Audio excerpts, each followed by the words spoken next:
चलो, आपको जोड़ा जाए तो इंतजार करो, बीच में झूठ मूठ प्रवचन मत लिखो, चालू करिए, फलना करिए, चिलना करिए। जोड़ दिया गया मतलब समझो कि क्लास स्टार्ट होगा, आपकी कुछ न कुछ वहाँ पे सिस्टम तैयारी चल रहा है। अब आते हैं तो कभी लगता है टेस्ट कर लें, पीडीएफ कर लें, तो वहाँ हो सकता है जोड़ने में उसमें 2-3 मिनट 4 मिनट तक अंतिम लेट हो सकता है। तो आप अपना इंतजार करोगे, ज़्यादा नेट फेट ख़त्म होता है तो उसमें आप आराम से रिकॉर्डेड क्लास देखो, फिर लाइव क्लासेस मत करो। लाइव क्लास के लिए एक अलग धैर्य चाहिए, एक अलग सिस्टम चाहिए, तब लाइव क्लास कर सकते हो। चलिए, इसमें अब हम लोग पिछले क्लास में जो चल रहे थे केमिकल बॉन्डिंग, केमिकल बॉन्डिंग को हम लोग आज लास्ट करेंगे। रासायनिक बंधन, रासायनिक बंधन जो हम लोग पिछले क्लास में देख रहे थे, उस सिस्टम को आज हम लोग कंप्लीट करेंगे। तो रासायनिक बंधन में हम लोग देखें कि अणु में परमाणुओं को एक साथ बांध कर रखने के लिए जिस बल की आवश्यकता होती है, उस बल को हम लोग रासायनिक बंधन कहते हैं। रासायनिक बंधन हम लोग देखें कि अगर इलेक्ट्रॉन के स्थानांतरण से होता है तो उसको हम लोग वैद्युत संयोजक या आयनिक बंधन के नाम से जानते हैं। अगर वह इलेक्ट्रॉन की साझेदारी से होता है तो हम लोग देखे थे सह संयोजक बंधन कहते हैं। और फिर देखें कि अगर इलेक्ट्रॉन की असमान साझेदारी होती है, मतलब अगला तरफ से साझा है लेकिन दूसरा नहीं कर रहा है, तो उसको कोऑर्डिनेट बॉन्ड उप सह संयोजक बंधन के नाम से जानते हैं। तो ये आपको पिछले क्लास में हम पढ़ा चुके थे। अब आप आज के क्लास को आगे की ओर बढ़ाएं और आज केमिकल बॉन्डिंग आपका यहां से लास्ट कर जाएगा। रासायनिक बंधन में हम लोग इससे आगे का सिस्टम जो चलते हैं उस पर आप ध्यान दीजिए। इसमें 2-3 बात हम लोगों को समझना होता है। जब बंधन होता है तो इलेक्ट्रॉन कुछ ऐसे होते हैं जो बंधन में भाग लेते हैं और कुछ इलेक्ट्रॉन ऐसे होते हैं जो बंधन में भाग नहीं लेते। जो इलेक्ट्रॉन बंधन में भाग लेते हैं उसको हम लोग बॉन्ड पेयर के नाम से जानते हैं। पेयर मींस जोड़ी होती है, इसको बॉन्ड पेयर कहते हैं। और जो इलेक्ट्रॉन बंधन में भाग नहीं लेता है उसको हम लोग लोन पेयर के नाम से जानते हैं। आप जानते हो लोन, एलोन, एलोन मींस अकेले, वो बंधन में भाग नहीं लिया तो वो लोन पेयर है। जो बंधन में भाग लिया वो बॉन्ड पेयर है। और लोन पेयर को ही हम लोग इलेक्ट्रॉन की निर्जन जोड़ी के नाम से हिंदी में जानते हैं। आपको कभी भी पूछेगा कि इलेक्ट्रॉन की निर्जन जोड़ी, तो आप पहले ही समझ लेना कि वो निर्जन का मतलब बिना, जो बेचारा है, एलोन है, लोन पेयर है। यानी किसी भी अणु में जो सेंट्रल एटम होंगे, बीच वाला एटम होंगे, उसमें इलेक्ट्रॉन की वैसी जोड़ी जो बंधन बनाने में भाग नहीं लेता, उसको हम लोग उसका निर्जन जोड़ी लोन पेयर कहते हैं। और सेंट्रल एटम का जो भी बंधन बनाने में भाग लेता है उसको हम लोग बॉन्ड पेयर, बंधन जोड़ी के नाम से जानते हैं। शॉर्टकट में हम लोग इसी को, आपको केमिस्ट्री जब चलेगा तो इसका उपयोग हम लोग एसिड बेस में भी करेंगे। अगर कभी भी हम बीपी और एलपी की बात करेंगे तो आप खुद से समझोगे कि bond pair and lone pair की बात चल रही। जब हम बीपी बोलेंगे तो आप समझना कि बॉन्ड पेयर है, एलपी बोलेंगे तो समझना कि लोन पेयर। और लोन पेयर का मतलब हमने बता दिया आपको कि इलेक्ट्रॉन की वह जोड़ी जो साझा बनाने में भाग नहीं लेता है, उसी को हम लोग लोन पेयर के नाम से जानते हैं। उसमें भी आपको हमने एक शब्द बताया है कि सेंट्रल एटम का जो बीच वाले एटम है उस पर ध्यान दीजिए। जैसे हम लोग 2-3 एग्जाम्पल लेंगे तो आपको पूरा इसमें बेस आ जाएगा। जैसे पहला नंबर हम एग्जाम्पल एक लेते हैं H2O। हमने एक यौगिक लिया H2O। सबसे पहले हमने आपको एक ही चीज समझाया है कि इसमें सेंट्रल एटम कौन है उसको पहचान। जो कम रहेगा वो सेंट्रल एटम होगा। सेंट्रल का मतलब बीच में। तो आपको समझना है कि वो ऑक्सीजन कम है और हाइड्रोजन ज्यादा है, तो मतलब हम समझ गए ऑक्सीजन हमारा सेंट्रल एटम है, तो ऑक्सीजन सेंट्रल एटम होगी। अब हाइड्रोजन दो है, तो आप खुद से समझ रहे हो कि एक हाइड्रोजन इधर, एक हाइड्रोजन इधर। आपको हमने समझाया कि सेंट्रल का मतलब बीच में, ये दो है तो दो रखे, चार रहता तो चार लिखते। अब इसके बाद आपको समझाए थे कि ऑक्सीजन के अंतिम कक्षा में 6 इलेक्ट्रॉन होते हैं, तो अपने से दे दो 1 इलेक्ट्रॉन, दे दो 2 electron, 3 electron, 4 electron, 5 electron, 6 electron हो गया इसका। आप जानते हो कि हाइड्रोजन के अंतिम में एक ही इलेक्ट्रॉन होते हैं, और इसीलिए हाइड्रोजन में हम लोग एक इलेक्ट्रॉन या तो बिंदु या ऐसे भी दे सकते हैं, यह एक संकेत है कि एक इलेक्ट्रॉन है। इस हाइड्रोजन में भी एक इलेक्ट्रॉन है, हमने ऐसे दे दिया। और अब आपको मालूम है कि हाइड्रोजन अंतिम कक्षा में 2 इलेक्ट्रॉन पूरा करना चाहेगा, यह हाइड्रोजन भी अंतिम कक्षा में 2 इलेक्ट्रॉन पूरा करना चाहेगा। और यही जो तुम देख रहे हो, यह ऑक्सीजन भी 6, 1, 7, 1, 8 ये पूरे बंधन बना लिए।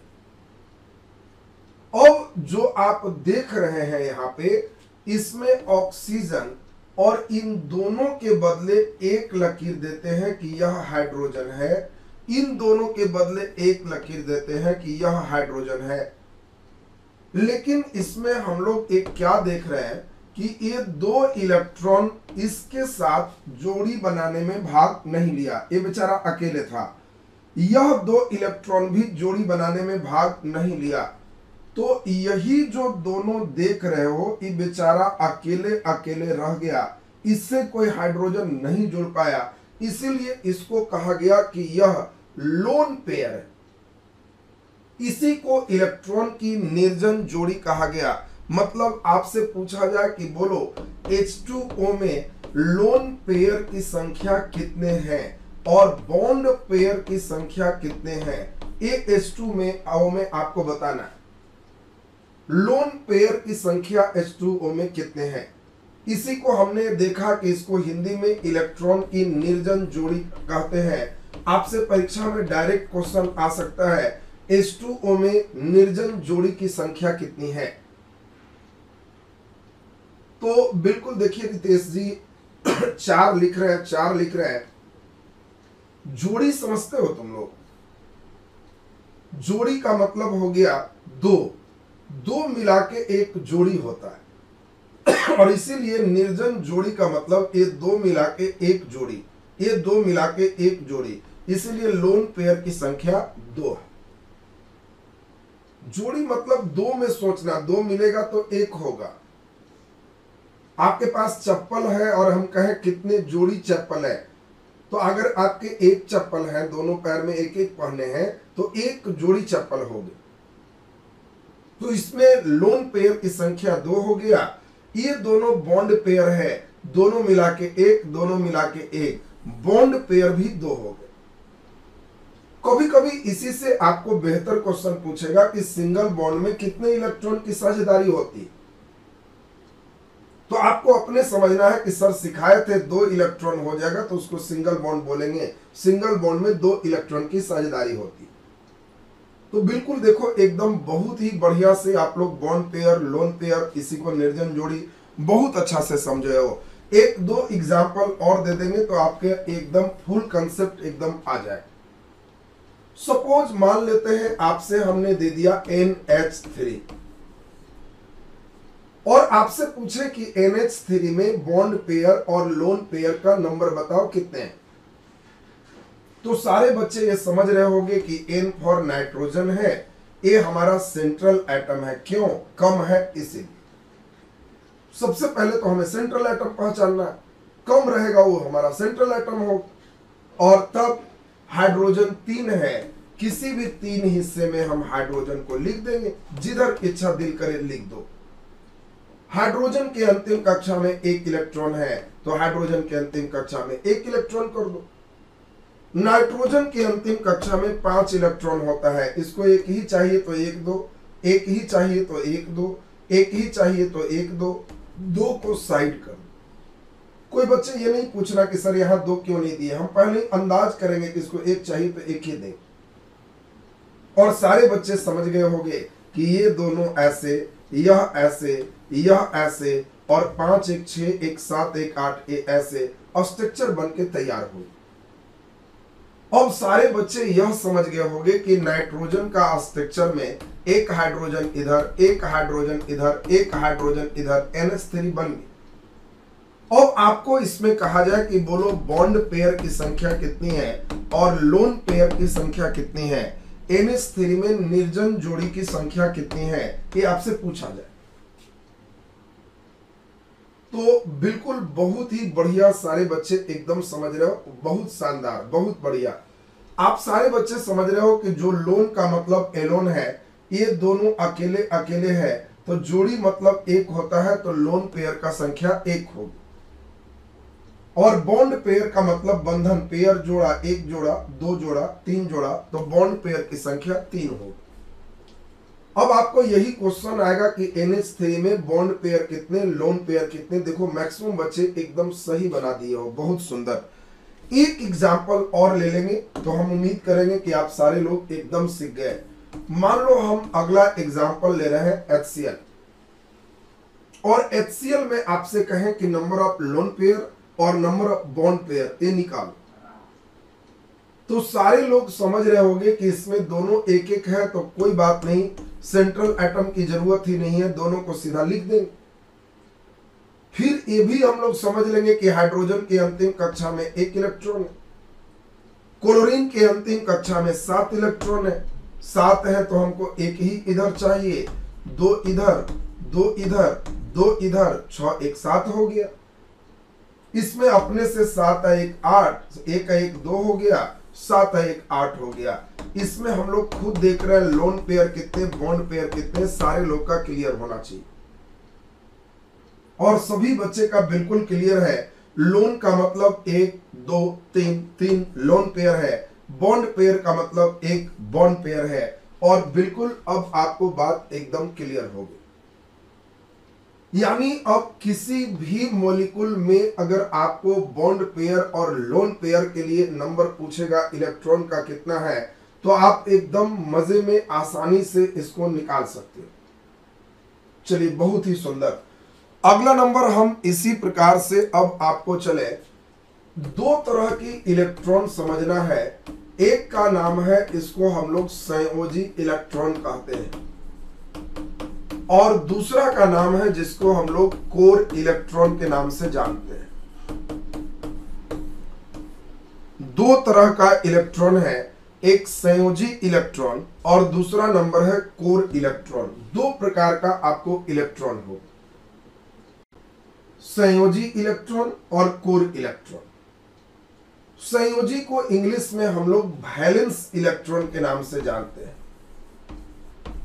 ये वैलेंस इलेक्ट्रॉन है, और कोर इलेक्ट्रॉन इंग्लिश में भी कोर ही होता है, इसलिए कोर इलेक्ट्रॉन को इंग्लिश में भी कोर इलेक्ट्रॉन के नाम से जानेंगे।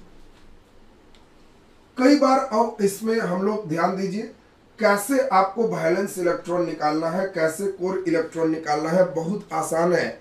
हम लोग इलेक्ट्रॉनिक कॉन्फ़िगरेशन सीखे थे। सपोज सोडियम 11 है, हम लोग इसका इलेक्ट्रॉनिक कॉन्फ़िगरेशन 2 8 1 आराम से लिख देते हैं, ये तो लिखने के लिए सबको आता है। तो कहता है कि किसी भी परमाणु में जो अंतिम कक्षा का इलेक्ट्रॉन होता है, इसी इलेक्ट्रॉन को संयोजी इलेक्ट्रॉन कहते हैं, और अंतिम कक्षा को छोड़कर बाकी बचे इलेक्ट्रॉन को कोर इलेक्ट्रॉन कहते हैं। यानी कई बार आपको क्वेश्चन ये भी दे देगा कि सोडियम में कोर इलेक्ट्रॉन की संख्या होती है, तो उस कंडीशन में आंसर 8 और 2 10 सही आंसर हो। हाँ, अगर देता कि सोडियम में इलेक्ट्रॉन होते हैं तो 11, सोडियम में कोर इलेक्ट्रॉन होते हैं तो 10, सोडियम में संयोजी इलेक्ट्रॉन होते हैं तो 1। अंतिम कक्षा के इलेक्ट्रॉन को हम लोग संयोजी इलेक्ट्रॉन कहते हैं, अंतिम कक्षा को छोड़कर बाकी बचे हुए इलेक्ट्रॉन को हम लोग कोर इलेक्ट्रॉन कहते हैं। जैसे अब हम लोग मान लेते हैं आपसे, चलें एल्युमिनियम 13, हम लोग स्ट्रक्चर समझ रहे हैं 283। आपसे पूछा जाए कि बताओ एल्युमिनियम 13 283 में एल्युमिनियम परमाणु में संयोजी इलेक्ट्रॉन कितना होगा, वैलेंस इलेक्ट्रॉन कितना होगा। तो सारे लोग समझ रहे होंगे कि अंतिम कक्षा में 3 है, तो संयोजी इलेक्ट्रॉन इसके 3 होंगे। इस एल्युमिनियम में कोर इलेक्ट्रॉन कितना होगा, कोर इलेक्ट्रॉन कितना होगा, तो कोर इलेक्ट्रॉन 10 हो गया। बिल्कुल आपके सही हो गए। संयोजी इलेक्ट्रॉन अंतिम कक्षा का इलेक्ट्रॉन है और लास्ट में 8 से अधिक नहीं हो सकता है। तो संयोजी इलेक्ट्रॉन संयोजकता नहीं समझना कि 4 से ऊपर नहीं होगा। अगर हम क्लोरीन 17 लिखते तो अंतिम 7 भी संयोजी इलेक्ट्रॉन है, 8 भी संयोजी इलेक्ट्रॉन हमारे निष्क्रिय का रहेगा। हाँ, संयोजकता अलग सिस्टम है जो संयोजी इलेक्ट्रॉन के कितने ग्रहण त्याग से होगा उसके आधार पर निर्धारित होता है। हाँ, एफी में देखो, जिसमें भी डी ब्लॉक होगा, आप पी ब्लॉक होगा, तो आप खुद देखो एस वाला में कहीं चक्कर नहीं है। एस में तो एक घर है, दोनों है, काम हो गया। पी ब्लॉक में 3 घर होता है और 3 वाला में जिसका भी इधर फुलफिल है, मान लो सपोज इसमें 4 अंतिम में है, 5 अंतिम में है, तो ऐसा कई बार संभव होता है कि एक क्लॉकवाइज एंटी क्लॉकवाइज ऐसे है और एक यहां है, इसमें मान लो 5 है, तो इसमें कोई दिक्कत नहीं है, इसकी संयोजकता सिर्फ एक ही करने का।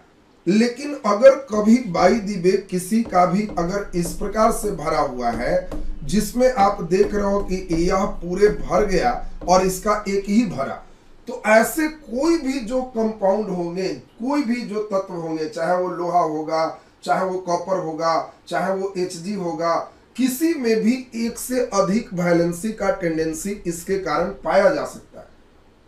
ये नहीं कि केवल लोहा में होता है, कॉपर में भी आप देखते हो इलेक्ट्रॉनिक कॉन्फ़िगरेशन में कॉपर में भी सिखाए थे कि उधर भरने के बजाय पहले एस में ही भर जाता है। तो जिसमें भी इस प्रकार का नेचर होगा उसमें ये 2 प्रकार का टेंडेंसी होगा कि किससे वह किस टेम्परेचर पर संयोग कर रहा, उसके आधार पर अस या इक आप जानते हो। कम वाला जो भी होगा वो अस होगा, ज्यादा वाला इक हो।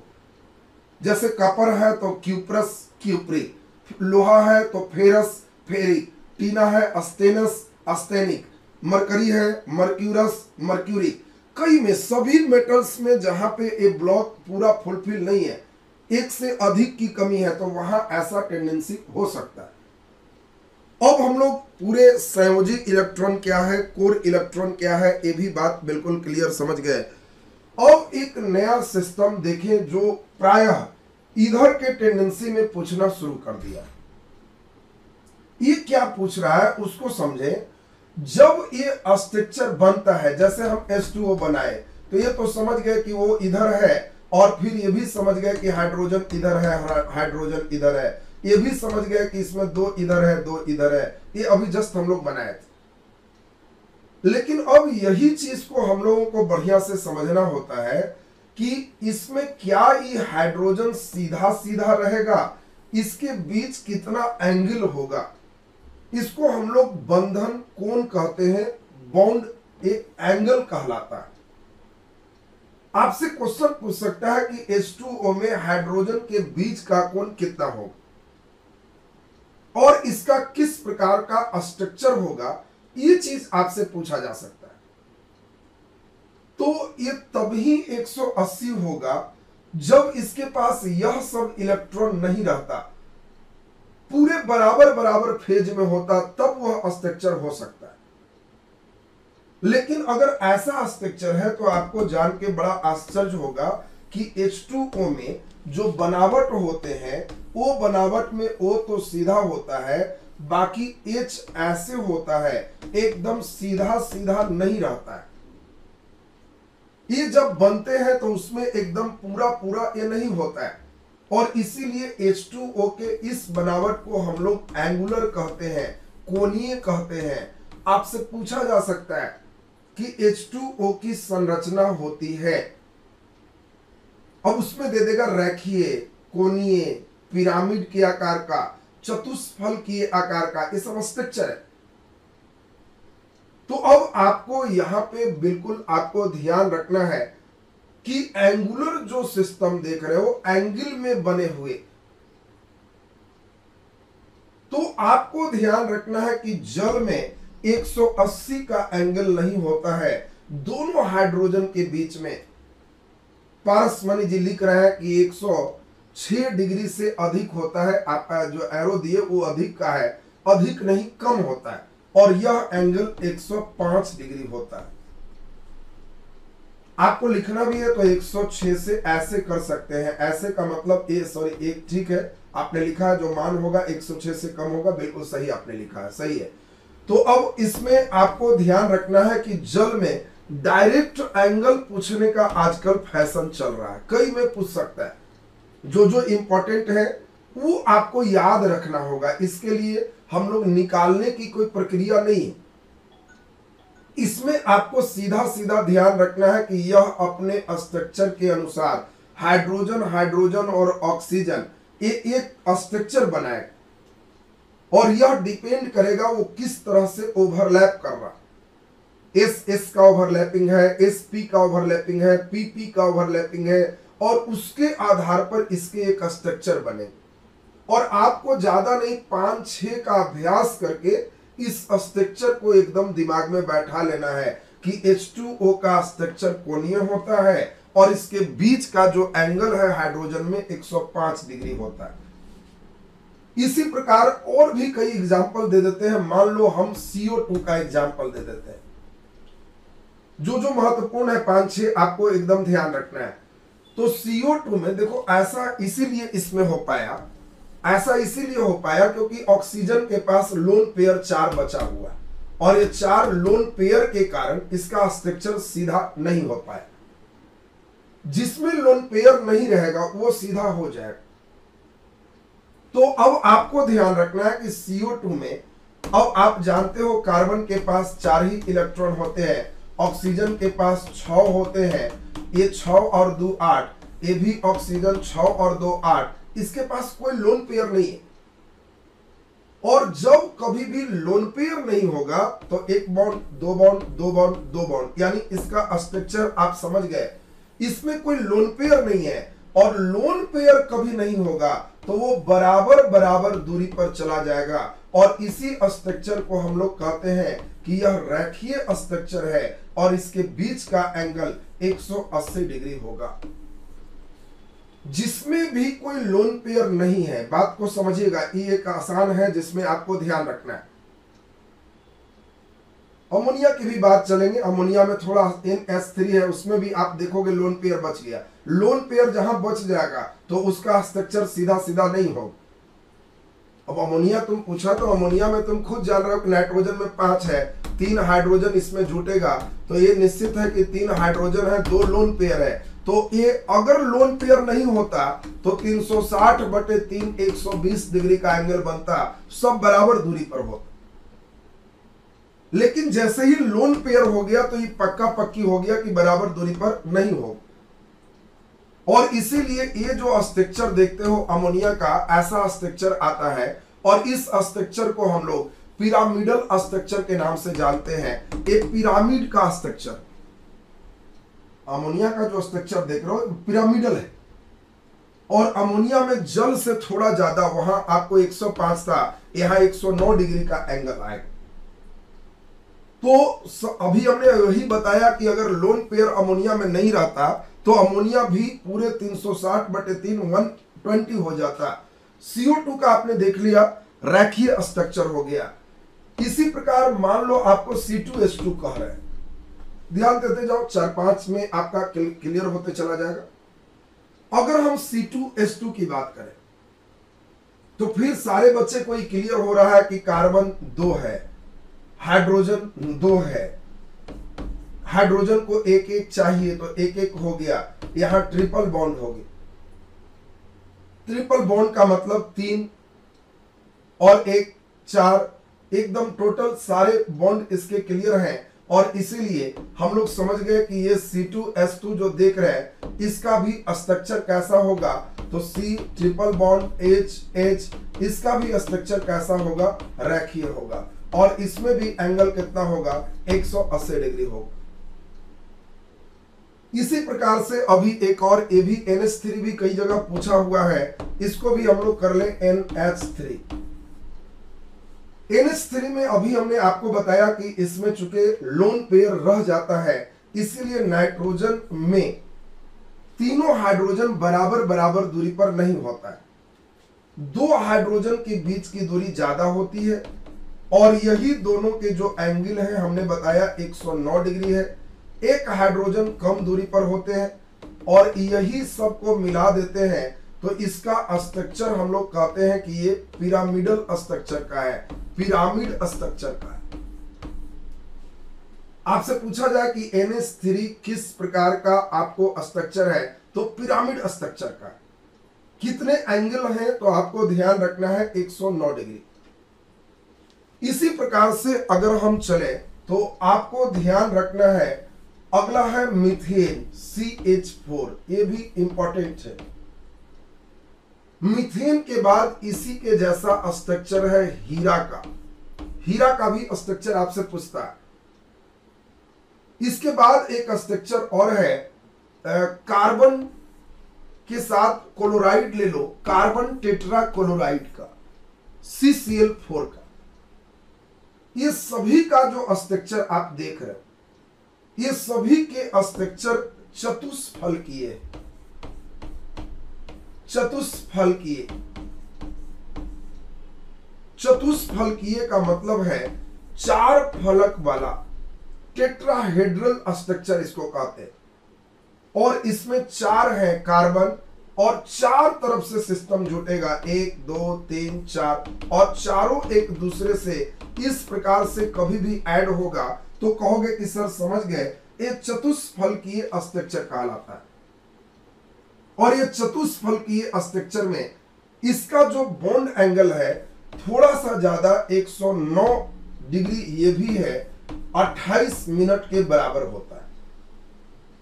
तो आपको ध्यान रखना है CH4 CCl4 ये सब का कभी भी बॉन्ड एंगल पूछे 109 डिग्री 28 मिनट, स्ट्रक्चर कैसा है, चतुष्फलकीय।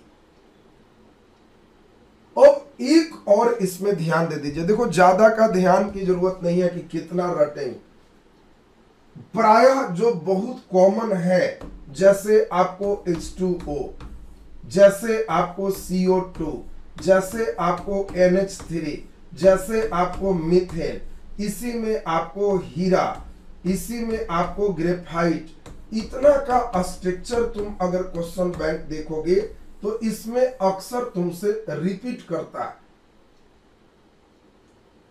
इसमें निकालने का कोई नियम वगैरह है, लेकिन उसके लिए आपको हाइब्रिडाइजेशन पढ़ना पड़ता है। हर हाइब्रिडाइजेशन का मतलब होता है कौन कौन एक दूसरे से ओवरलैप कर रहा है। अगर इसमें S और P ओवरलैप कर रहा है तो इसको sp हाइब्रिडाइजेशन कहते हैं। और इसी में बताया रहता है कि अगर sp हाइब्रिडाइजेशन होगा तो इसका शेप ऐसा हो। लेकिन पूरे हाइब्रिडाइजेशन पढ़ करके आपको उतना कोई समय बर्बाद करने की जरूरत नहीं है। सिर्फ आप 4-5 स्ट्रक्चर का एकदम दिमाग में बैठा लो, सारा लाइन क्लियर। आपको हमने बता दिया कि जब जल रहेगा तो कहना कि सर एकदम याद हो गया, जल का स्ट्रक्चर कोणीय होता है और एंगल 105 डिग्री होता है। CO2 रहेगा तो रेखीय होता है, 180 डिग्री होता है। NH3 रहेगा तो पिरामिडल होता है, 109 डिग्री होता है। अगर मीथेन है चतुष्फलकीय होता है, 109 डिग्री ये है, 28 मिनट ऐड हो जाता है। 4 तो किसी बच्चे को याद हो, और बाकी सेट बनाओ, तुमको ये 4 से ज्यादा नहीं देगा। सामान्य तुमको जो है हर चीज हल्का हल्का जानना हो। अब यहाँ पे इन दोनों की बात करें तो आपको अभी हमने समझाया कि हीरा का आकार जो है ये सम चतुष्फलकीय होता है। चतुष्फलकीय का मतलब हमने समझाया कि इसमें 4 फलक होते हैं और चारों फलक एक दूसरे से जुड़े होते हैं। ऐसे स्ट्रक्चर को चतुष्फलकीय कहते हैं। कई बार ग्रेफाइट का स्ट्रक्चर भी आप पढ़ोगे तो ये भी कई जगह आपसे पूछा जाएगा। तो ग्रेफाइट का स्ट्रक्चर षष्ठफलकीय होता है। हेक्सागोनल स्ट्रक्चर होता है ग्रेफाइट का। और इसीलिए आपको बिल्कुल दिमाग में सेट रखना है कि ग्रेफाइट का स्ट्रक्चर कैसा है, शस्तफलकीय। और ये शस्तफलकीय का मतलब है कि ग्रेफाइट में 6 फलक ऊपर और 6 फलक नीचे। ये जो तुम देख रहे हो ग्रेफाइट का स्ट्रक्चर ऐसे करके चलता है, 6 ऊपर और 6 नीचे, और ये सब एक दूसरे से जुड़ा होता है। ये इसका स्ट्रक्चर है। ऐसे स्ट्रक्चर को हम लोग शस्तफलकीय स्ट्रक्चर कहते हैं। और इसमें एक बहुत शानदार क्वेश्चन है जिसको सबको एकदम दिमाग में बैठाना है। इसके बीच में जो बल लगता है, इसी बल को हम लोग वांडर वाल फोर्स के नाम से जानते हैं। वांडर वाल बल के नाम से जानते हैं। और वांडर वाल force is very weak force. ये काफी कमजोर बल है। यानी सारे बच्चे को बिल्कुल दिमाग में ये सेट कर लेना है। ये बात दिमाग में बैठाओ, कभी भी तुमसे पूछा जाए कि निम्नलिखित में सबसे कमजोर बल कौन है, और उसमें देगा गुरुत्वाकर्षण बल, विद्युतीय बल, और उसमें देगा वांडर वाल बल, आवेशों के बीच लगने वाला बल। तो आपको हमेशा ध्यान रखना है कि सबसे कमजोर बल का कभी भी नाम लेगा तो ये वांडर वाल फोर्स। और ग्रेफाइट में ये वांडर वाल फोर्स बीच में लगता है जो बहुत कमजोर बल है। और ग्रेफाइट का मतलब हो गया पेंसिल का जो ब्लैक वाला है वही ग्रेफाइट है। और उसके एटम्स के बीच ये वांडर वाल फोर्स लगने के कारण वो बड़ा कमजोर होता है। कहीं भी कस के दबा देते हैं तो टूट जाता है। क्यों? बीच में बहुत वीक फोर्स वांडर वाल फोर्स उसमें काम करता है। तो ये वांडर वाल फोर्स का स्टेप भी आपको यहां पर सीखना था जो आपका कंप्लीट हो। तो अब यहां से स्टेप आपके बिल्कुल क्लियर हो गए। इसमें एक अगर हम बात करें, अभी हमने बताया लोन पेयर, मान लो हम तुमको कहें AlCl3। अब AlCl3 की बात करते हैं तो तुम सभी समझ रहे हो कि एल्युमिनियम के अंतिम कक्षा में 3 इलेक्ट्रॉन, 13 होता है 2 8 3, ये तीनों इंगेज हो गया, इसके पास कुछ नहीं बचा। तो हम तुमसे पूछें कि बोलो बंधन कोण कितना होगा, तो 360/3 120 डिग्री होगा। जिसमें नहीं बचेगा तो स्ट्रक्चर आप सब लोग समझ रहे होंगे, एक Cl और दूसरा Cl के बीच में 120 डिग्री का कोण होगा, तीसरा Cl भी 120 डिग्री पर होगा। 120 डिग्री पर तीनों चला जाएगा। क्यों? इसमें किसी प्रकार का कोई लोन पेयर नहीं है। तो अब ये चीज हो गया। ग्रेफाइट में तुम्हें एंगल नहीं देगा, ग्रेफाइट में आपको सिर्फ स्ट्रक्चर देगा शस्तफलकीय, बीच में लगने वाला बल, तो आपको वांडर वाल फोर्स, बस ये दिमाग में सेट रखना। अब केमिकल बॉन्डिंग का जो चरण था वो अब आपका समाप्त हो। अब केमिकल बॉन्डिंग समाप्त होने के बाद अब आप तैयार हो जाइए अगले पार्ट पे, जो हम लोग एसिड बेस और साल्ट, अम्ल क्षार और लवण करेंगे। जिन बच्चों का हमने जान के केमिकल बॉन्डिंग में बहुत ज्यादा ध्यान दे दिया, कारण एक ही है, जिनका केमिकल बॉन्डिंग सही है उनका केमिस्ट्री का बॉन्डिंग सही। अब जो बच्चे न लोन पेयर जानेगा, न जो है बॉन्ड पेयर जानेगा, न संयोजी इलेक्ट्रॉन, न कोर इलेक्ट्रॉन, तो उनको तो समस्या हो, तो इसीलिए उनको दिक्कत होगी। बाकी अब इसका पीडीएफ के लिए हम बोल देंगे, वहां पे आपको लगा देगा, ऐप में ही रहेगा, उसका प्रिंट आप नहीं निकाल सकते, चूंकि बुक प्राइवेसी सिस्टम है, उसका प्रिंट आउट नहीं कर सकते। ऐप में प्रिंट, उसमें आपको पीडीएफ दिला देंगे, एक नजर आप उसको देखिएगा। और ऐसे ज्यादा पीडीएफ के फेर में नहीं रहिए, मेन फेर में रहिए कि हम जो पढ़ रहे हैं अपने से नोट्स बनाए। अपना वाला नोट्स से अच्छा कोई धरती पर पीडीएफ नहीं है, वो अपने बनाओगे, इसको देखो, एक बार 2 बार देख के लिखो, स्पेस छोड़ो, और जगहों से क्वेश्चन बनाओ, कुछ नया मिलता है उसको डाल। कहीं कोई एक चीज ऐसा नहीं है जो कर लो बस उसी से तुम्हारा हो जाएगा। तो अब इसमें आपका एसिड बेस साल्ट अगले दिन हम शुरू करेंगे, ऐसे आज पीडीएफ के लिए बोल देंगे, उसको लगा भी देंगे। चलिए, तो अब आज का क्लास आपका यहीं तक। उम्मीद है केमिकल बॉन्डिंग आप लोग बढ़िया समझ पाए होंगे। एक कठिन लेसन था, लेकिन फिर भी हम लोग प्रयास किए कि जीरो से ही चल के एकदम धीरे धीरे आपको